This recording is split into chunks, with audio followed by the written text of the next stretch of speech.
Milk బ్రెడ్తో నేను ice cream తయారు చేద్దాం అనుకుంటున్నాను. సరిపడా 1/2 లీటర్ పాలకి సరిపడా బెల్లం అయితే నేను వేసానండి. ఒక 100 గ్రాములు అంత ఉంటుంది. సుమారుగా ఒక 4 బ్రెడ్ స్లైస్లు అయితే వేసాను.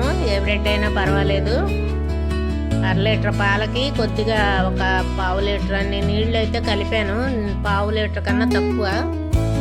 ఎందుకంటే మా గేదె పాలు తీసుకొచ్చి చిక్కటి పాలండి పోస్తూ ఉంటారు.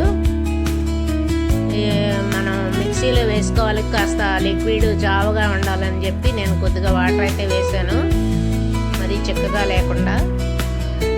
ఒక గుప్పుడు వేరుశనగ పప్పు, 2 యాలకులు అయితే మిక్సీ పట్టాను కచ్చా పచ్చగా. కొద్దిగా ఈ లిక్విడ్లో కలిపేసానండి. అడుగున ఉన్నది వేరుశనగ పప్పు, మెత్తగా ఉన్నది ఈ లిక్విడ్లో కలిపేసాను. మిక్సీలో వేసి సపరేట్ గిన్నెలో అయితే పోసాను. ఆ పైన ఆ వేరుశనగ పప్పు అయితే చల్లాను. మీరు ఉంటే జీడిపప్పు కానీ బాదం పప్పు కానీ వేసుకోండి, పిస్తా పప్పు కూడా వేసుకోవచ్చు. నాకు ఇంట్లో వేరుశనగ పప్పు ఉంది కాబట్టి అలా వేసుకున్నాను. ఛానల్ చూస్తున్నవారు లైక్ చేయండి, షేర్ చేయండి.